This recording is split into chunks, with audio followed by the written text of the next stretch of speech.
जी, तो बैकएंड के ऊपर डिस्कशन करते हैं। सर नईम ने जो असाइनमेंट दी है प्लीज उसे अप्लाई करें so that we does not have to stand up someone here.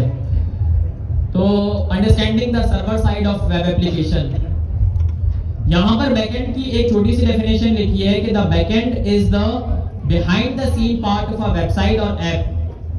जब भी बात होती है बिहाइंड द सीन की, तो इसका मतलब ये होता है कि हर वो चीज जो फ्लो के साथ आपकी वेबसाइट के इंफ्रास्ट्रक्चर लेवल के ऊपर चल रही हो, आपकी वेबसाइट को चलाने के लिए चल रही हो। खाना कौन कौन खाया था, किस किस ने दोपहर का लंच किया है? और जब लंच करते हैं उसके बाद जिस्म में थोड़ी जान आती है ना, तो फुर्ती आती है, चलने फिरने जितना बंदा काबिल हो जाता है। तो एक वेब एप्लीकेशन या एक मोबाइल एप्लीकेशन या फिर एक एपीआई, वो आपके इंफ्रा लेयर को संभालने के लिए इस्तेमाल किया जाता है। तो यहां पर लिखा हुआ है कि comprising the server application logic and database that power the user facing front end parts. यानी कि किसी ने कहा है कि दूर तक जाना चाहते हो ना, बीवी को खुशहाल रखो। वाकई एक बुजुर्ग ने कहा कि दूर तक जाना चाहते हो ना, अच्छी खुशहाल जिंदगी जीना चाहते हो, तो अपनी बेगम को खुश रखो, सही चलोगे, दूर तक जाओगे। तो यहां पर भी जो है कुछ ऐसा ही सीन है front end and back and का, मियां और बीवी का। समझ रहे हैं? फ्रंट एंड जो है वो फ्रंट फेसिंग लेयर है, बैक एंड जो है वो लीड करती है बिहाइंड द सीन। तो handling data sharing, storage, security and processing user request. Backend की जनरल डेफिनेशन तो यकीनन आप सबको समझ में आ गई होगी। अच्छा, बैकएंड के जो की कंपोनेंट्स हैं उसमें सबसे पहले बात आती है सर्वर की। अच्छा, जब भी बात सर्वर की आएगी तो आपने समझना है कि भाई एक बहुत बड़ा कंप्यूटर है जो बेसिकली मल्टीपल वेब के पार्ट्स को, मल्टीपल एप्लीकेशंस के पार्ट को रन करने के लिए बनाए गए, जो किसी डेटा लोकेशन पर मौजूद है। जो इंटरनेट का इंफ्रास्ट्रक्चर है वो सारा का सारा वहीं से ही रन हो रहा है। तो सर्वर क्या है? The hardware that receive request from the front end send the managing data flow. तो सादा लफ्जों में इसका क्या मतलब हुआ कि ये वो स्पेसिफिक पार्ट है आपकी फ्रंट फेसिंग एप्लीकेशन का जो कि क्या करता है, फ्रंट एंड को और बैक एंड को चलाने के लिए इस्तेमाल किया जाता है। एप्लीकेशन का लॉजिक, इससे मुराद है कि कोर कोड, अगर आपने पाइथन में कोई एप्लीकेशन लिखी है, जावास्क्रिप्ट में कोई एप्लीकेशन लिखी है, तो उसके अंदर आप बिजनेस रूल्स भी अप्लाई करेंगे। क्यों बनाते हैं एप्लीकेशंस? वैसे ही बना रहे हैं, फन के लिए बना रहे हैं, किसी प्रॉब्लम को सॉर्ट आउट करने के लिए ही एप्लीकेशन का इस्तेमाल किया जाता है ना, so that we can solve a specific problem in any industry to generate some sort of revenue with the business. Business logic जो है वो एप्लीकेशन लॉजिक के अंदर हम बिजनेस रूल्स को अप्लाई करते हैं। और डेटाबेस के अंदर जहां कहीं भी डेटाबेस की बात आ जाए तो आप सबको पता है इसका क्या मतलब है, वो जगह जहां पर डेटा स्टोर हो रहा होता है। तो पोस्टग्रेस एसक्यूएल जो है वो हमारे पास क्या है, एक डेटाबेस है। एसक्यूएल क्या है? क्वेरी लैंग्वेज है।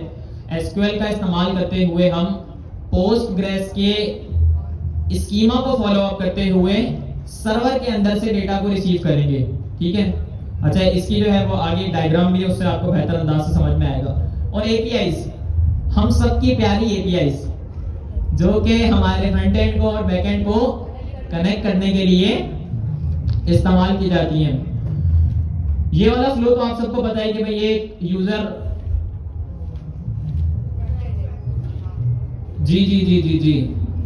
जी वो करते हैं।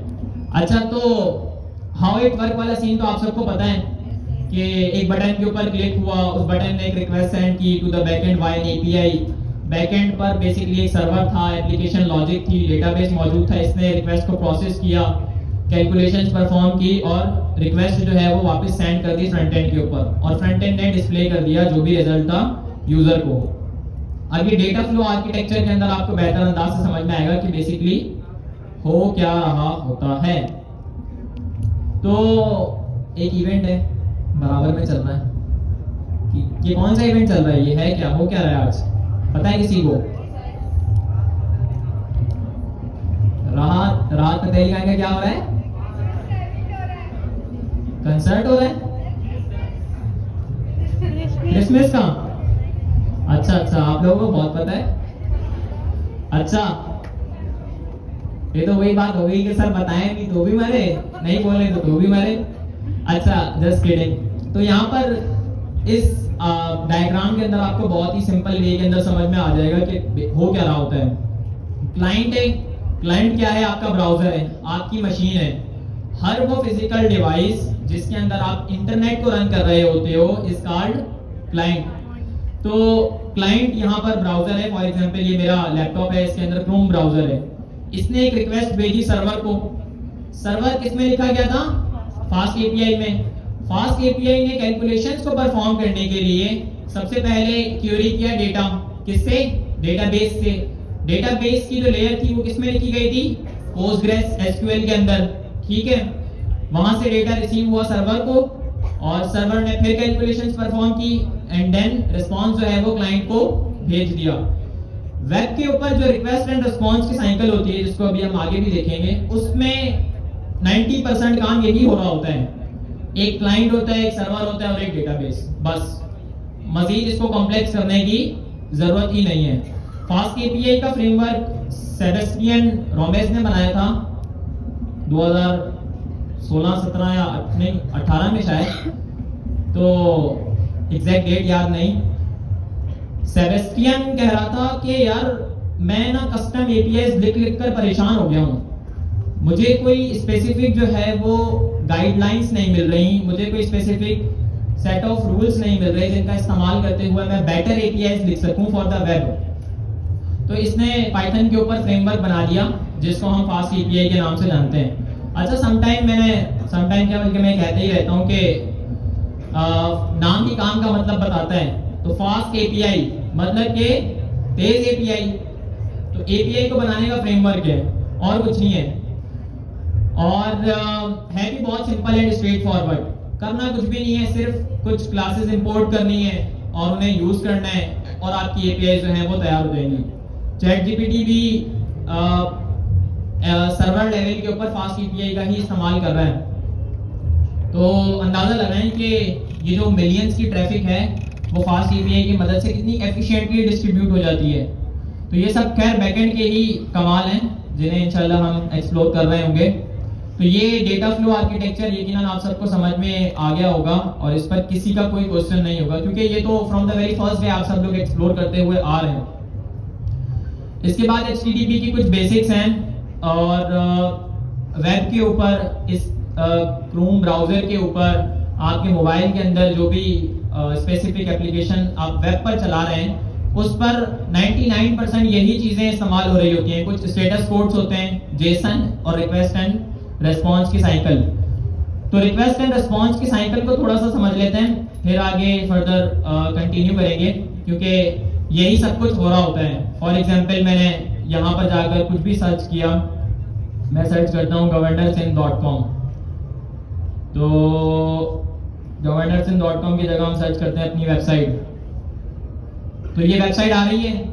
अब मैंने जब ब्राउजर के ऊपर कुछ टाइप किया asharik.xyz, डीएनएस रेजोल्यूशन हुई, सर्वर के पास रिक्वेस्ट गई, प्रोसेसिंग हुई, HTML CSS जावास्क्रिप्ट ब्राउजर को भेजी गई, इसने रेंडर करवा दिया और ये मेरी वेबसाइट यहाँ पर आ गई। हुआ कुछ यूं है कि रिक्वेस्ट जाने का जो प्रोसीजर है ना, उसको हम रिक्वेस्ट एंड रिस्पांस की लाइफ साइकिल कहते हैं। जो रिक्वेस्ट जाने का प्रोसेस है इंटरनेट के ऊपर, उसे हम रिक्वेस्ट एंड रिस्पांस की क्या कहते हैं? Life cycle. तो वही बात आ गई कि एक क्लाइंट होगा जिसे हम ब्राउजर या फिर एक एप्लीकेशन कह रहे हैं, या सादा लफ्जों में एक यूजर इंटरफेस। HTTP की रिक्वेस्ट होगी, उसमें चंद एक चीजें होंगी। हर एक HTTP की रिक्वेस्ट में आपको ये तीन चीजें लाजमी मिलेंगी। सबसे पहले तो मेथड किस मेथड का इस्तेमाल किया जा रहा है उस रिक्वेस्ट के अंदर। मेथड 4 ही हैं, आप सबको पता है कौन कौन से हैं, get, post, put and delete, patch भी है। इस तरीके से एक यूआरएल होगा, मतलब वो स्पेसिफिक पॉइंट, एंड पॉइंट जहां पर रिक्वेस्ट जा रही होगी। तो एक मेथड, एक यूआरएल, कुछ हेडर्स होंगे जो बेसिकली इस ब्राउजर को बताने के लिए इस्तेमाल किए जा रहे हैं कि भाई आपने ये रिक्वेस्ट इस सर्वर तक पहुंचानी है, सर्वर से जो रिस्पांस रिसीव हो रहा है उसको फ्रंट एंड के ऊपर इस तरीके से जो है वो शो अप करवाना है। तो हेडर्स होंगे और body, which is the most important part. तो जो बॉडी होगी वो हमेशा जेसन के अंदर ही होगी, मतलब हमेशा जेसन के अंदर नहीं होगी, मोस्टली जेसन के अंदर ही है। वैसे ग्राफ क्यूएल का आपने इस्तेमाल किया होगा, किया है किसी ने ग्राफ क्यूएल का इस्तेमाल? ग्राफ क्यूएल फेसबुक यूज करता है बिहाइंड द सीन अपने पूरे इंफ्रास्ट्रक्चर को मैनेज करने के लिए। तो we have GraphQL as well, JSON भी है। तो इस इंटरफेस का हम इस्तेमाल करते हैं, मतलब इन प्रोग्रामिंग इंटरफेसेस का हम इस्तेमाल करते हैं to do the request and response cycle on the web. अच्छा देखिए, यहाँ पर क्लाइंट ने एक रिक्वेस्ट भेजी सर्वर को, सर्वर वही फास्ट एपीआई का बैकएंड लॉजिक है। बैकएंड लॉजिक की जहां पर हम बात करेंगे तो फिर इसके अंदर ऑथेंटिकेशन भी आ जाएगी, ऑथराइजेशन भी आ जाएगी, इसके अंदर डेटाबेसेस भी आ जाएंगे, इसके अंदर पूरा सर्वर भी आ जाएगा, बिजनेस रूल्स भी आ जाएंगे, सब कुछ आ जाएगा इसके अंदर। यहां से जो भी रिक्वेस्ट जो है वो क्लाइंट के पास वापस जाती है वो बेसिकली एचटीटीपी रिस्पांस कहलाता है। और हर एक एचटीटीपी रिस्पांस के साथ हमारे पास एक स्टेटस कोड होता है जो ये एक्सप्लेन करता है कि ये रिक्वेस्ट आया सक्सेसफुल हुई है या नहीं। हर एक स्टेटस कोड की एक डिफरेंट मीनिंग है जिसे अभी हम आगे देखेंगे। और वही हेडर्स होते हैं और वही साथ में हमारे पास जेसन होती है।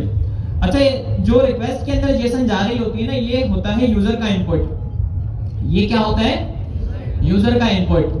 यूजर के इनपुट की ही प्रोसेसिंग होती है सर्वर के ऊपर, इस बात को याद रखिएगा। यूजर के इनपुट की प्रोसेसिंग सर्वर पर होती है, फिर उस इनपुट के अंदर कुछ चीजें ऐड ऑन कर आउटपुट जनरेट किया जाता है, जो बेसिकली वही बॉडी यानी जेसन के फॉर्मेट में क्लाइंट को भेजा जाता है। और फिर ये हमारा जो क्रोम है which is being built on V8 engine, तो फिर V8 का इस्तेमाल करते हुए वो क्या करता है, HTML, CSS, जावास्क्रिप्ट को HTTP के रिक्वेस्ट एंड रिस्पांस साइकिल को बेहतर अंदाज से डिस्प्ले कर देता है। तो यहाँ पर ये HTTP के मेथड्स हैं, ये वो वर्क्स हैं जिनका हर बंदे को पता होगा यकीनन।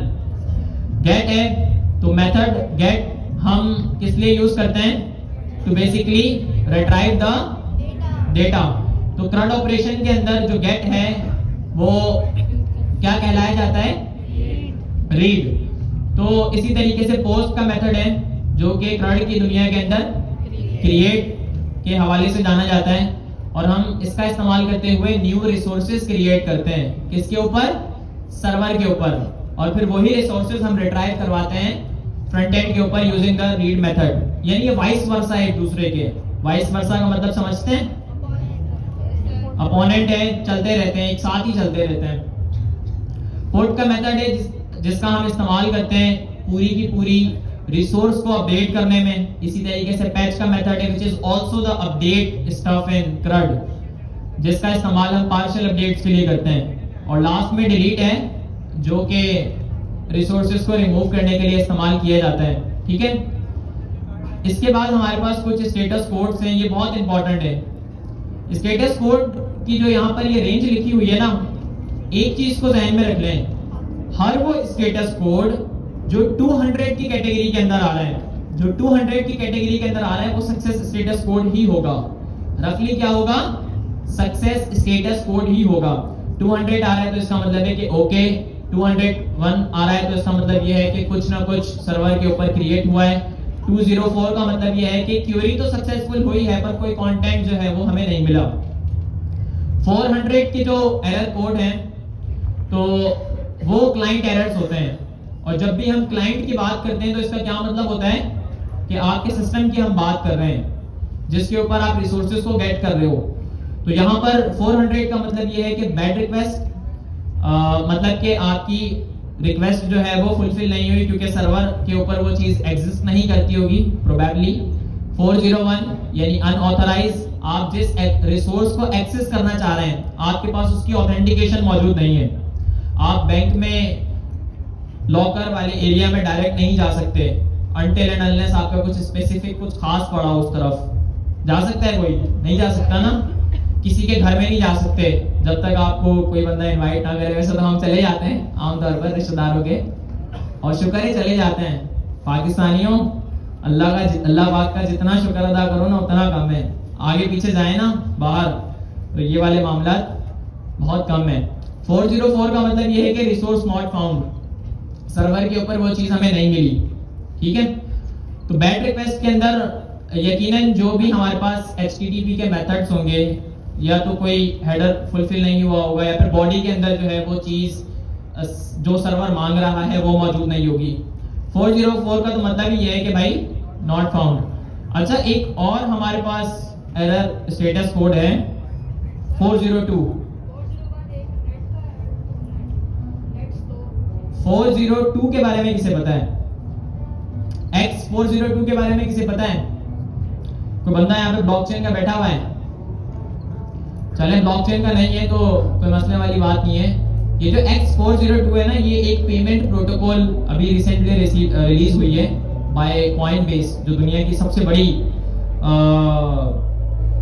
ऑर्गेनाइजेशन है that manages the money of institutions.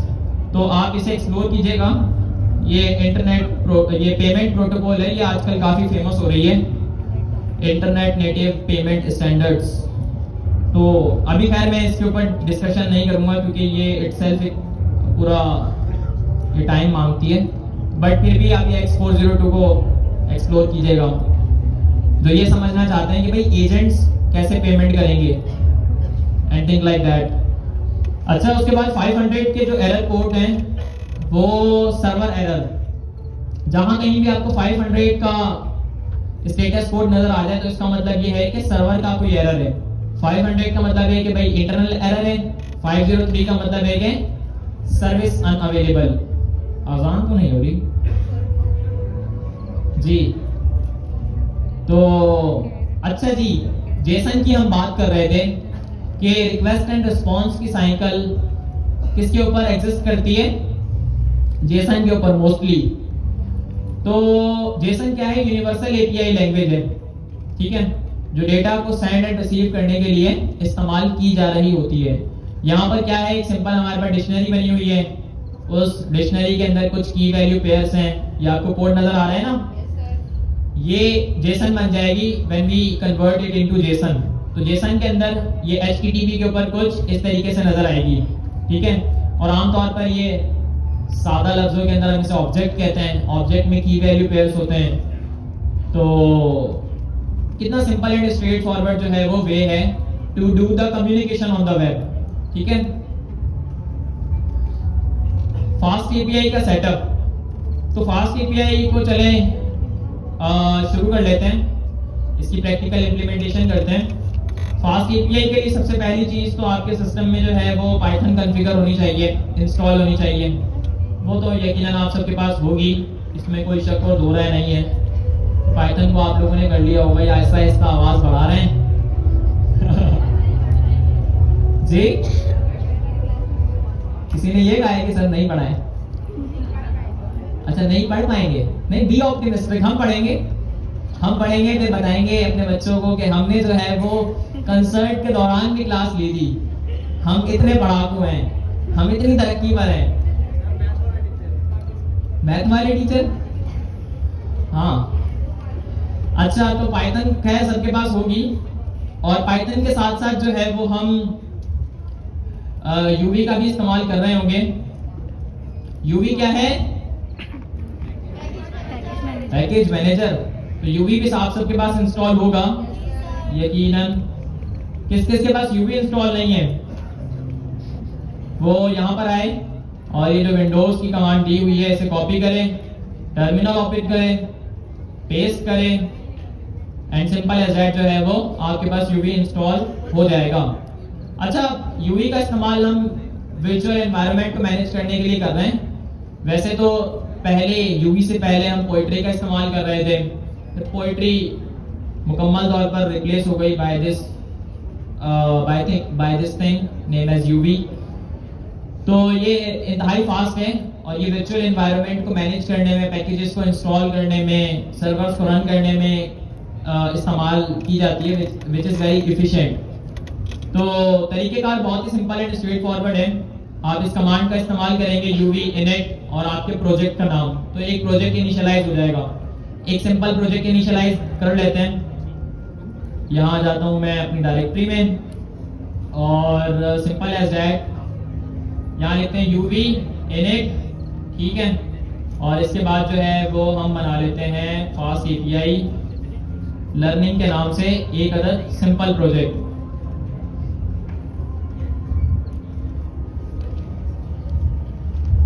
अच्छा जी, तो एक प्रोजेक्ट इनिशियलाइज हो गया। देखिए कितनी जल्दी हुआ है, कितना फास्ट है। और ये फास्ट यूं है क्योंकि ये रस्ट के अंदर लिखा गया है।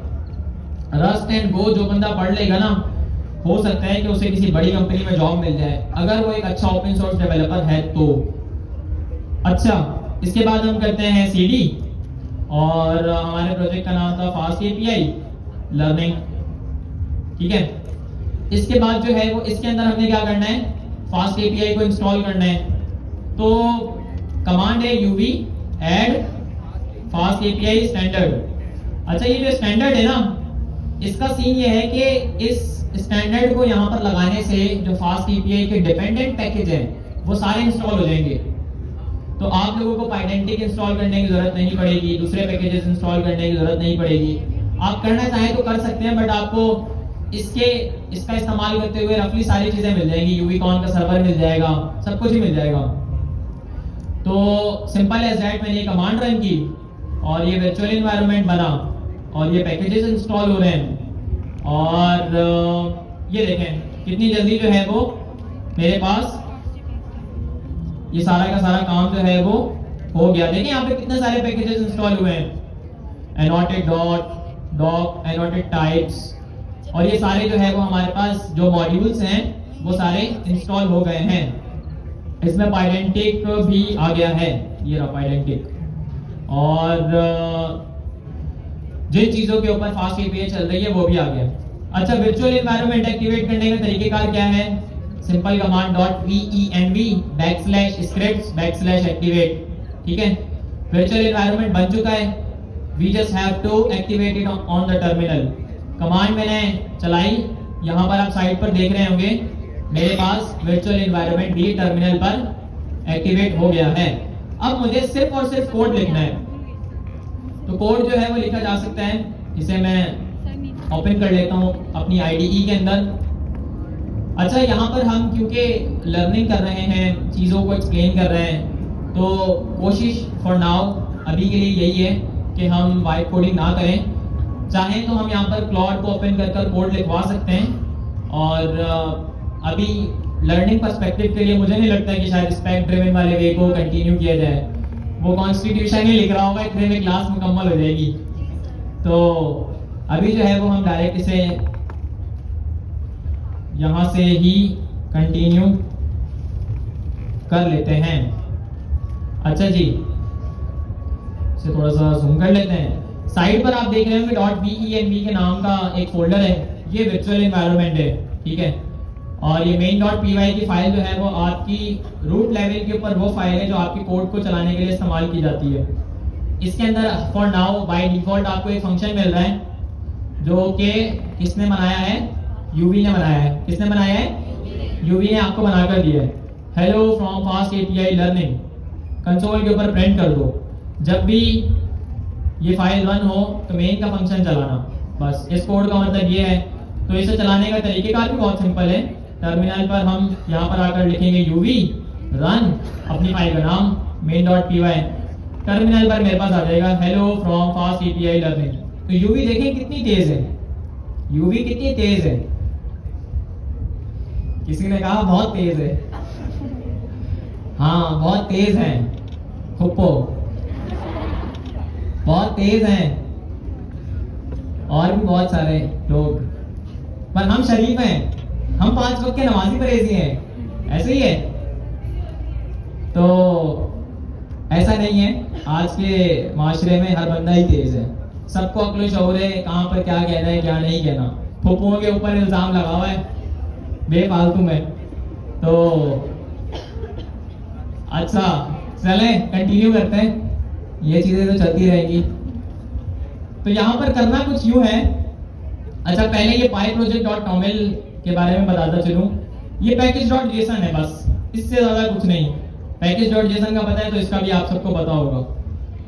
एक सिंपल फास्ट एपीआई का इस्तेमाल करते हुए एपीआई बना लेते हैं और उसके बाद जो है वो हम सिंपल एक एपीआई बना लेते हैं, फिर उसके बाद जो है वो उसे डिटेल में एक्सप्लोर करेंगे। तो तरीकेकार क्या है कि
चलेगी, बातों का शोर कम करें, क्योंकि ये जो टॉपिक है ना ये बहुत इम्पोर्टेंट है और हम लोग शुरू से शुरू कर रहे हैं। ठीक है, ऐसा कुछ नहीं है कि आप लोगों को पहले ये चीज़ आनी चाहिए थी तभी आपको ये समझ आएगी, क्योंकि बैकएंड जो है ना इतना कोई कॉम्प्लेक्स नहीं होता, बस हम लोग उसको समझते हैं कि ये कॉम्प्लेक्स है क्योंकि नाम ये सा है बैकएंड। पता ही नहीं है पीछे चल क्या रहा है, कुछ भी नहीं होता, बस फंक्शंस होता है और वेब होता है और कुछ भी नहीं है।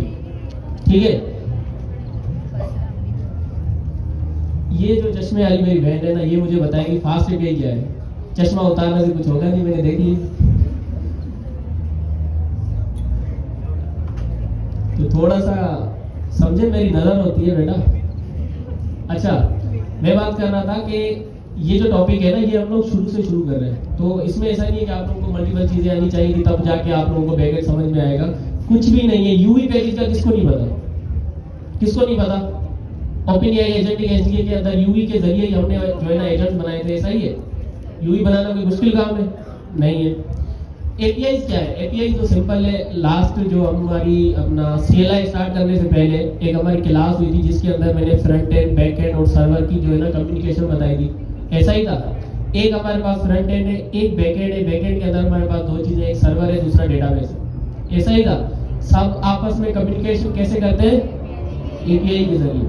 अब हम क्या करेंगे, वो एपीआई बनाएंगे कि फ्रंट एंड जो है ना अपना डेटा मांगेगा सर्वर से, सर्वर उसको डेटा प्रोवाइड करेगा। अगर कोई ऐसा डेटा है जो स्टोर करना है तो बैक सर्वर क्या करेगा, वो कम्युनिकेट करेगा डेटाबेस के साथ कि भाई इस डेटा को अपने पास स्टोर कर लो। अब अगर कोई डेटा स्टोर पड़ा हुआ है, सर्वर निकाल के लाएगा भाई ये डेटा फ्रंट एंड को चाहिए, तो वो वहां पर उसको प्रोवाइड कर देगा। अब इस एपीआई के अंदर ये जो हम लोग सर्वर वगैरह बना रहे होते हैं ना, ये क्या होता है, ये टू वे कम्युनिकेशन है। लेकिन मसला क्या है कि टू वे कम्युनिकेशन का ऐसा मतलब है कि मैं आपसे बात कर रहा हूँ, आप मुझे जवाब दे रहे हैं, लेकिन आप मुझसे बात करोगे मैं भी आपको जवाब दूंगा। ये क्या है, पूरी टू वे कम्युनिकेशन है। लेकिन इसके अंदर ऐसा नहीं है।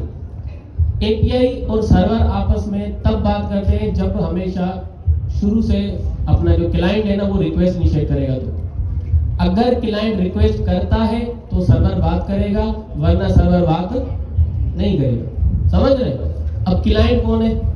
क्लाइंट वो जहां से रिक्वेस्ट इनिशिएट होगी, चाहे वो आपका फ्रंट एंड हो सकता है, जैसे हमारे पास नेक्स्ट.जेएस की एप्लीकेशन है, रिएक्ट की एप्लीकेशन हो सकती है, मोबाइल ऐप हो सकती है, डेस्कटॉप ऐप हो सकती है, आपकी मल्टीपल क्लाइंट्स आपके हो सकते हैं। अगर हाँ सीएलआई भी हो सकता है, सीएलआई हो सकता है नहीं, सीएलआई हाँ सीएलआई हो सकता है, ठीक है, वो भी क्लाइंट हो सकता है, वहां से रिक्वेस्ट इनिशिएट कर सकते हैं। अब क्या है, कि आपका जो है ना पोस्टमैन किसने पढ़ा है? पोस्टमैन देखा है? पोस्टमैन से हम लोग एपीआई टेस्ट करते थे नेक्स्ट.जेएस के दौर में, ऐसा ही था। पोस्टमैन भी आपका जो है ना क्लाइंट बन सकता है, वहां से भी रिक्वेस्ट इनिशिएट हो सकती है, समझ रहे हैं? उसके अलावा एक और अच्छी बात है कि आपको ना पोस्टमैन की जरूरत है एपीआई को टेस्ट करने के लिए, ना आपको फ्रंट एंड की जरूरत है, ना आपको कोई तीसरा क्लाइंट चाहिए। क्यों? क्योंकि फास्ट एपीआई के अंदर अपना बिल्ट इन स्वेगर आता है। स्वेगर क्या है मैं बताता हूँ। मेरे पास कुछ एपीआईज हैं मेरे सॉफ्टवेयर हाउस जहाँ पर मैं काम कर रहा होता हूँ, तो उनको एक नज़र देख लेते हैं कि वो किस तरह की होती है। अगर मैं यहाँ पर जाता हूँ एंड में, मैंने यहाँ पर रात को सेव करके रखी थी हॉस्पिटल एपीआई डॉक्यूमेंटेशन, तो ये देख रहे हैं, ये हमारे पास डिप्लॉयड एपीआई है हमारी। क्या है इसके अंदर? एक्सेस रोल है, उसकी 4 एपीआई बनी है, पोस्ट की बनी है, पुट की बनी है, फिर पोस्ट की बनी है, फिर गेट की बनी है। स्क्रीनशॉट ना ले, पिक्चर्स ना ले, पोस्ट कर देंगे, कंपनी वाले मुझे मार देंगे, भाई तुमने हमारी एपीआई कैसे लीक कर दी, मजाक कर रहा है। ठीक है, ये हमारे पास अपॉइंटमेंट है। ये जितनी भी एपीआई मैंने बना रखी है ना, यहाँ पर देखें ये सारी एपीआई, ठीक है, A to Z ये सारी एपीआई है एक प्रोजेक्ट की। इसके अंदर आपको सिर्फ 4 चीजें दिखेंगी। कौन सी? Get, post, put, delete. समझ रहे? तो हमारे पास एपीआई के अंदर 4 ही मेथड है। कौन से? मेरे साथ बोले, गेट, पोस्ट, पुट और डिलीट। बस जितनी भी आप एपीआई चेक करेंगे यही है। अब फिर उसके अंदर हमारे पास जो है ना वो लॉजिक डिफरेंट होते हैं, यार इसको डिलीट कर दो, इसको ऐड कर दो, इसको एडिट कर दो, तो हम लोग मल्टीपल एपीआई बना लेते हैं, लेकिन हर किसी के अंदर सेम ही जो है ना एपीआई होती है। अच्छा, ये 4 है बस, ठीक है। एक और होती है पेज की, लेकिन वो हम लोग फिलहाल यहाँ पर डिस्कस नहीं कर रहे। इसको ओपन करता हूँ। लाइक हमारे पास एक पोस्ट की एपीआई है, या ये जो डॉक्यूमेंटेशन है ये स्वेगर है, ऊपर नाम लिखा हुआ है स्वेगर, ठीक है। ये क्या करता है? ये हमें यूआई प्रोवाइड करता है एपीआई की, यहाँ से हम लोग डायरेक्ट क्लाइंट समझ के इसको यहाँ से रिक्वेस्ट इनिशिएट कर सकते हैं फास्ट एपीआई की। ये तो जो एपीआई है ना, ये फास्ट एपीआई नहीं बनी, किस पे बनी है? ये .NET पे बनी हुई है। लेकिन एपीआई तो एपीआई है फिर, चाहे वो फास्ट एपीआई पे बनी, .NET पे बनी है, Node.js पे बनी हो, Next.js पे बनी हो, मल्टीपल एपीआई बना सकते हैं। एक हमारा फ्रंट एंड है रिएक्ट का या Next.js का, बैक एंड पे मैं उससे फास्ट एपीआई बना सकता हूँ, नाराज नहीं होगा। Node.js की बना सकता हूँ, नाराज नहीं होगा। चाहे मैं .NET की बनाऊँ, Next.js की बनाऊँ, कोई इशू नहीं है। रिक्वेस्ट रिस्पॉन्स, बस फ्रंट एंड आपका मल्टीपल हो सकते हैं, मतलब फ्रंट एंड एक हो सकता है, बैक एंड मल्टीपल हो सकते हैं, और फ्रंट एंड भी मल्टीपल हो सकते हैं। मैं इसकी एपीआई बना रहा हूँ अपनी वेब के लिए। मैंने फर्ज करें एक Next.js की एप्लीकेशन बनाई। Next.js मोबाइल ऐप है या वेब ऐप है? वेब ऐप है। मैंने बैकएंड के अंदर फास्ट एपीआई की जो है ना एपीआई बना दी, सही है। अब मैं अगर मोबाइल ऐप के अंदर वही सेम एपीआई डालूंगा ना, तब भी चलेगी। समझ रहे? चाहे मोबाइल ऐप हो, चाहे आपका जो है ना वेब ऐप हो, एपीआई पीछे सेम रह सकती है। एपीआई जो है वो आपकी चाहे Next.js बनी हो, Node.js से बनी हो, फास्ट एपीआई से बनी हो, .NET से बनी हो, फ्रंट एंड आपका सेम रह सकता है, कोई इशू नहीं है। सही है। करना क्या है? कम्युनिकेशन तो करना नहीं है। आप चाहे यहाँ बैठे हो, हैदराबाद में बैठे हो, लाहौर में बैठे हो, मेरे पास फोन की जरूरत क्या है? कम्युनिकेशन के लिए। तो मेरे पास फोन चाहे सैमसंग का हो, चाहे एप्पल का हो, चाहे फिर मेरे पास जो है ना किसी और कंपनी का हो, कोई इशू नहीं है। कम्युनिकेशन जरूरी है। एपीआई का काम क्या है? कम्युनिकेट करवाना, ठीक है।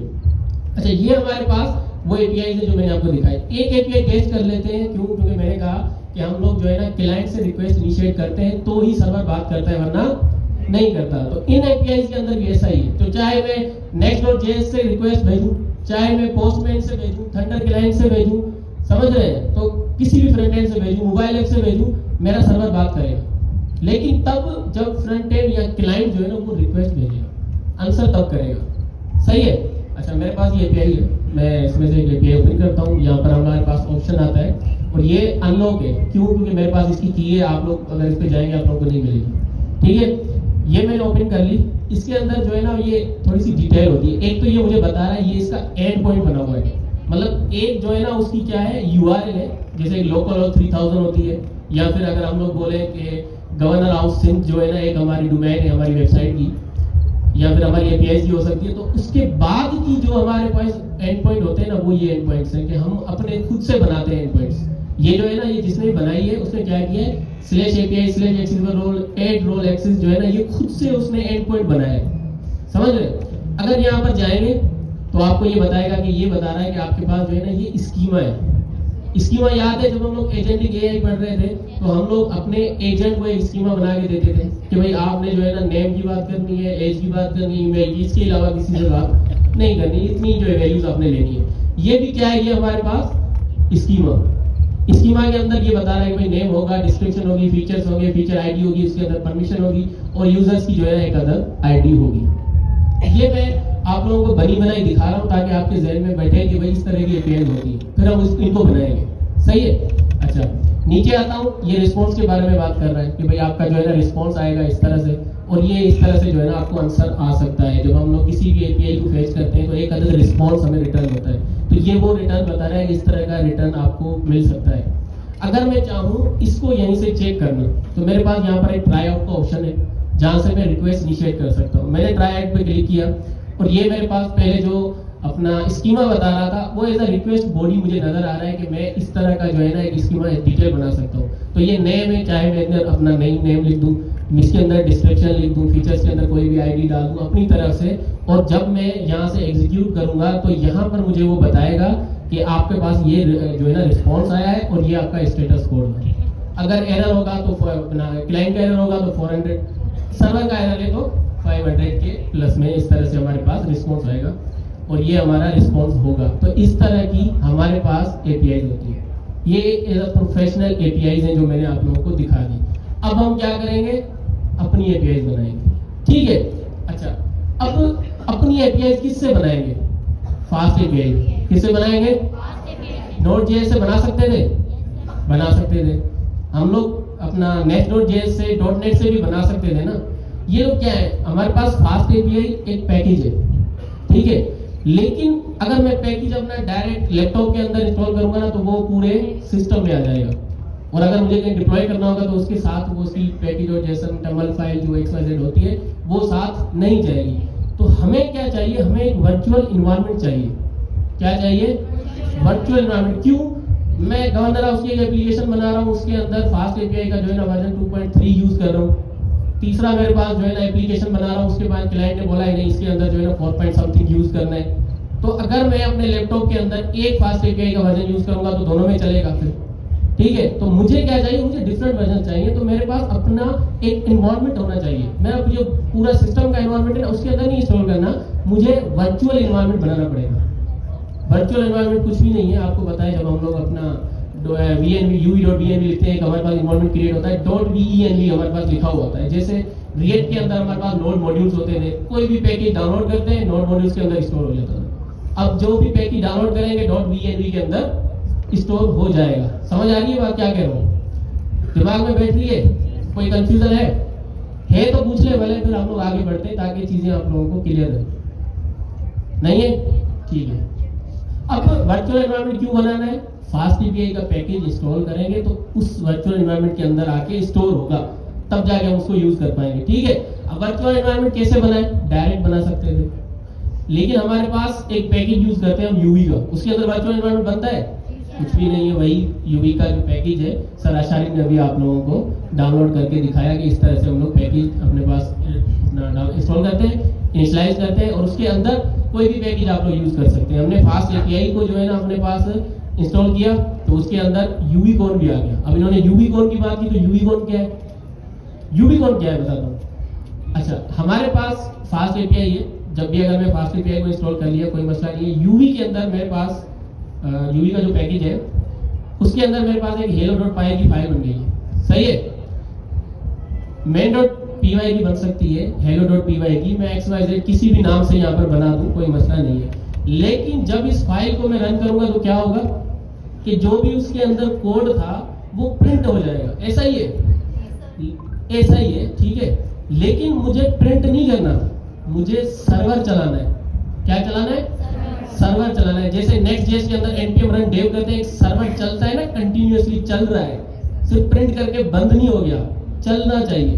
तो हम जब ये यूवी करके रन करके उस फाइल का नाम लिखते हैं तो वो चल के कोड को प्रिंट करके ठप हो जाता है। हमें क्या करना है? एक सर्वर चलाना है। किससे चलेगा? यूवीकॉन से। समझ रहे हैं? किससे चलेगा? यूवीकॉन से सर्वर चलेगा। ठीक है। तो हमारे पास अगर मैं यहाँ पर जाऊँ टर्मिनल फाइल के अंदर तो हमने फास्ट एपीआई को इंस्टॉल किया स्टैंडर्ड, जैसे सर अशारिफ ने किया वैसे ही मैंने अपने पास करके रख दिया है। अच्छा, अब क्या करना था, फास्ट एपीआई इंस्टॉल करनी थी, फास्ट एपीआई इंस्टॉल हो गई, ठीक है। अब यहां पर ना मैं सबसे पहले इंपोर्ट करूंगा किसको, फास्ट एपीआई को। क्यों? क्योंकि अभी हमने उसका पैकेज इंस्टॉल किया अपने पास। इंपोर्ट कैसे होता है, कुछ भी मुश्किल नहीं है, from fast API import fast API. ठीक है, मैं इसको बंद करके और जूम कर लेता हूँ। सही है, ये मेरे पास जो है ना सजेशन दे रहा है, हम इसको उड़ा देते हैं।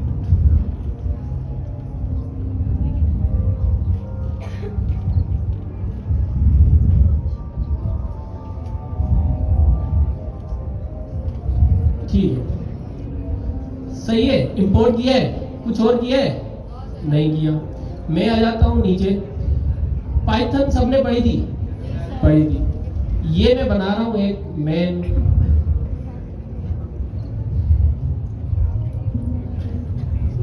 ये मैंने क्या बनाया, क्या बनाया, ये फंक्शन है। ये मैंने एक फाइल के अंदर एक फंक्शन बनाया है, लेकिन ये जो फंक्शन है ना, मैं जैसे इंटरनेट पे चलाऊंगा एक एपीआई बन जाता है। क्या बन जाता है, एपीआई बन जाता है। यही फंक्शन है, सेम एग्जैक्ट। देख लें क्या रिटर्न कर रहा है, हेलो वर्ल्ड रिटर्न कर रहा है। अच्छा, इस फंक्शन को देख लें एक नजर। हमने इंपोर्ट कर ली फास्ट एपीआई। ये जो हमारे पास इंपोर्ट हुई है ना, ये फास्ट एपीआई की क्लास है, ठीक है। हमने शुरू से देखा था, चाहे हमारे पास ओपन आइडेंटिटी एसटीके हो, उसको इंपोर्ट करेंगे तब भी हमें उसका इंस्टेंस बनाना पड़ता है। क्लास जब इंपोर्ट करते हैं तो उसका इंस्टेंस बना के यूज करते हैं। क्यों? फास्ट एपीआई की जितनी भी फंक्शनैलिटी है ना, इस फास्ट एपीआई की क्लास के अंदर है, तो हमें इसका इंस्टेंस बना बना के यूज करना पड़ेगा। समझ आ रही है? ठीक है, नीचे आ गए हम लोग, एक इंस्टेंस बनाते हैं, XYZ कोई भी नाम रख सकते हैं, लेकिन मैं इसका नाम रख रहा हूँ ऐप, और सामने हम उस क्लास का नाम लिख देंगे जो ऊपर हमने इंपोर्ट की है, ठीक है। अब जितनी भी फंक्शनैलिटी थी हमारे फास्ट एपीआई क्लास की, वो किसके अंदर आ गई, ऐप के अंदर। डेकोरेटर क्या होता है, अगर मैं यहाँ पर लिखता हूँ ऐप, क्या ये डेकोरेटर है? ये हमने ऐप लिखा ना, तो मैं बात कर रहा हूँ फास्ट एपीआई की, मैं फास्ट एपीआई को मुखातिब करके बात कर रहा हूँ। तो अब मैं चाहता हूँ ये जो मैंने नीचे फंक्शन बनाया ना, आप इसको एपीआई बना दो। तो यहाँ पर एक सवाल है, क्या कौन सी एपीआई बनाऊं? हमारे पास 4 मेथड है ना, कौन कौन से?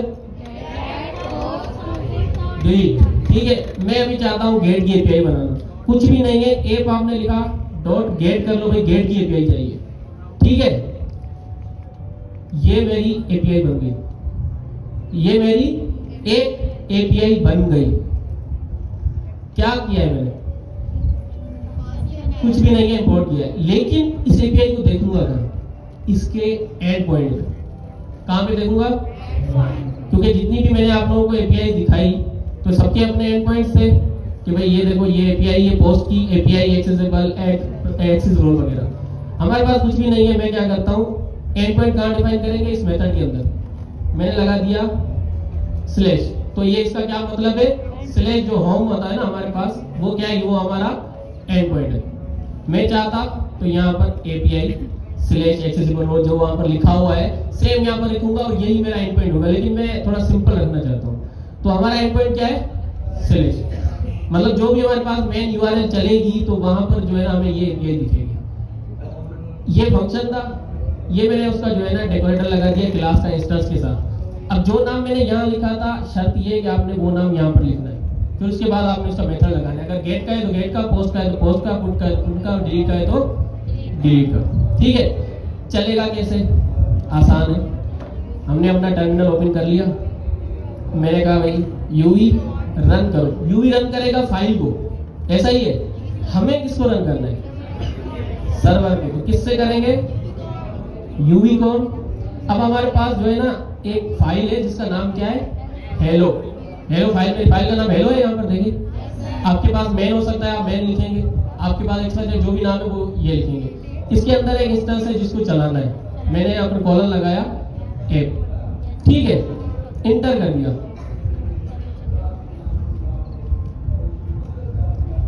चलता होगा, कोई सर्वर नजर आ रहा है?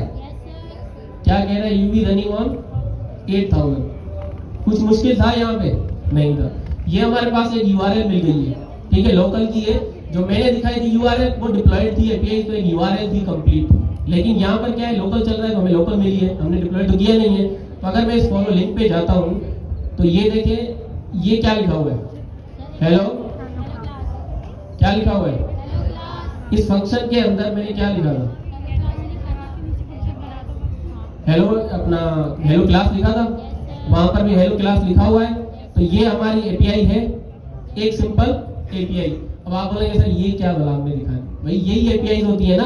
आप लोगों ने जो अपना नेक्स्ट डे जब पढ़ रहे थे जेसन प्लेस होल्डर की एपीआई डमी यूज की थी, किस किस ने यूज की थी, तकरीबन सबने यूज की होगी। यहाँ पर हम लोग जेसन प्लेस होल्डर लिखते थे और यहाँ पर हमें उसकी एपीआई मिलती थी। ठीक है, ये बनी बनाई एपीआई है, मैं आपको दिखा रहा हूँ, ये आपके काम की नहीं है, सिर्फ मेरा एग्जांपल आप लोग इसका समझे। ये मेरे पास यूजर की एपीआई है, मैंने खोल दी, ये 10 बंदों की एपीआई है, दिख रही है। ठीक है, सेम इसी तरीके से हमारी ये भी एपीआई बनी हुई है। अच्छा, ये दिखा रहा है मुझे हेलो क्लास और यहाँ पर इतना डेटा है, तो उन्होंने इतना डेटा डाला है, मैंने नहीं डाला, मैंने हेलो क्लास लिखा है, इन्होंने क्या किया है, इतना सारा डेटा वहां पर डाला है। अच्छा, हम भी इसके अंदर इस ऑब्जेक्ट में डेटा डाल सकते हैं, बिल्कुल डाल सकते हैं, रिटर्न कुछ भी कर सकता है ना हमारा फंक्शन। अगर मैं इसको बोलता हूँ कि भाई आप क्या करो, मेरे पास एक डिक्शनरी रिटर्न करो जिसके अंदर नेम होगा, नहीं, ठीक है, सही है, ये सही है ना, कोई मसला है। लेकिन यहाँ पर आ गया हेलो क्लास हो रहा है, वहां पर मैंने लिख दिया। अब अगर चलो मैं इसको रिफ्रेश करके देख लेता हूँ, लेकिन तब भी क्या आ रहा है, हेलो क्लास। क्यों? क्योंकि सर्वर जो है ना वो रिफ्रेश नहीं हो रहा, जो डेटा पुराना था ये वही शो कर रहा है।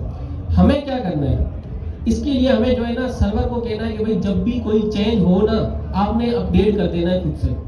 ठीक है, उसके लिए क्या होगा, हमारे पास एक मेथड आता है, क्या बताया, हाइफन रीलोड। जो भी हमारी कमांड थी जिससे भी हमने चलाया था, जब आप इसके अंदर लास्ट में हाइफन रीलोड लिखते हैं तो ये क्या करता है, ये कंटिन्यूअसली डिटेक्ट कर रहा होता है कि जब भी कोई चेंजेस होगा ये ऑटोमेटिकली अपडेट हो जाएगा। कंट्रोल सेव दबाएंगे ये अपडेट हो जाएगा। ठीक है, मैं इसको दोबारा से चला देता हूँ, चल गया सर्वर। वापस आते हैं, कंट्रोल आर, क्या दिख रहा है, दिख रहा है हेलो नहीं, अपना सॉरी नेम नहीं दिख रहा है, तो ये मेरी सिंपल एपीआई है जो मुझे क्या रिटर्न कर रही है, नहीं। अच्छा, तो यहाँ पर हमारे पास इतना सारा डेटा रिटर्न कर रहा है, डेटा आपने ऐड किया है ना, ये डेटा अगर मैं यहाँ पर आके वो डेटा मैंने वहां से कॉपी किया है, इसको मैं यहाँ से जो हमारे पास अपना ये डिक्शनरी बनी हुई है इसको हटा के मैं यहाँ पर पेस्ट कर देता हूँ और यहाँ पर आता हूँ। ये हमारी ओरिजिनल एपीआई थी, ये हमारी लोकल एपीआई से, कंट्रोल आर दबाया, ये रही एपीआई आ गई। तो इसी तरह से हमने क्या किया, एक सिंपल एपीआई बना दी, कोई मुश्किल थी। पाइथन का फंक्शन था, एक डेकोरेटर लगाया है फास्ट एपीआई को इंपोर्ट करके, सिंपल ये था। अजान की बात करते हैं।